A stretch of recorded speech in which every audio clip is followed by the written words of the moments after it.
Passport করতে আর লাগবে না পুলিশ ভেরিফিকেশন। প্রধান উপদেষ্টা। অন্তর্বর্তী সরকার প্রধান উপদেষ্টা ডক্টর মোহাম্মদ ইউনূস 3 দিন ব্যাপী জেলা প্রশাসক ডিসি সম্মেলনে উদ্বোধন করেন।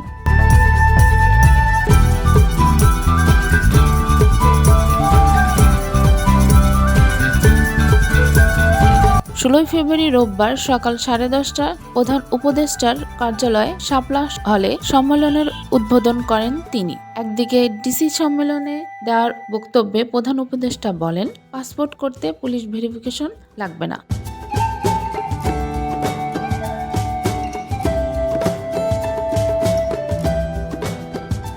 এ ধরনের সিদ্ধান্তগুলো জনগণের হাতে পৌঁছে দিতে জেলা প্রশাসকদের প্রতি আহ্বান জানান তিনি। অনুষ্ঠানে প্রধান উপদেষ্টার সঙ্গে ডিসিদের মুক্ত আলোচনা হবে আজ সন্ধ্যায়। প্রধান উপদেষ্টার সঙ্গে বাংলাদেশ অ্যাডমিনিস্ট্রেটিভ সার্ভিস অ্যাসোসিয়েশন এর সভা হবে।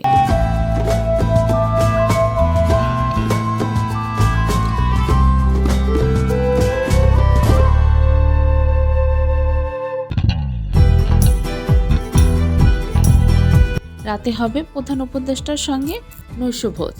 এবার ডিসি সম্মেলনে সারা দেশ থেকে 353টি প্রস্তাব উঠছে। এর মধ্যে সবচেয়ে গুরুত্বপূর্ণ হচ্ছে দেশের আইন শৃঙ্খলা ও পরিস্থিতির উন্নয়ন।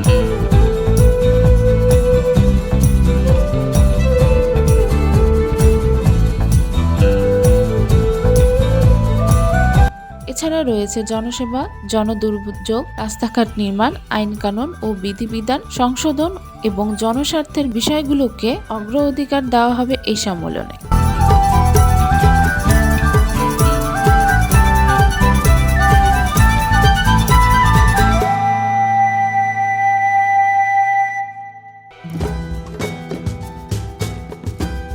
মন্ত্রিপরিষদ বিভাগীয় সূত্র থেকে জানা যায়, ডিসি সম্মেলনের এসব প্রস্তাব উপস্থাপনা করবেন অংশগ্রহণকারী ডিসি ও বিভাগীয় কমিশনরা। এবারে ডিসি সম্মেলনে বিভিন্ন মন্ত্রণালয় ও বিভাগের সঙ্গে মোট 34টি কার্য অধিবেশন অনুষ্ঠিত হবে।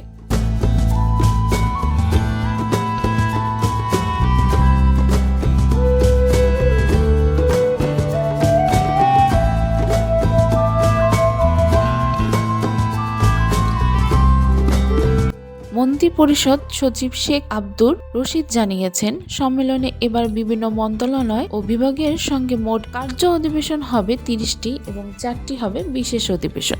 বিশেষ অধিবেশনগুলোর মধ্যে রয়েছে উদ্বোধনী অনুষ্ঠান, প্রধান বিচারপতির সঙ্গে সাক্ষাৎ, প্রথম উপদেষ্টার সঙ্গে একটি মুক্ত আলোচনা এবং বাংলাদেশ অ্যাডমিনিস্ট্রেটিভ সার্ভিস অ্যাসোসিয়েশনের সঙ্গেও একটি সভা হবে।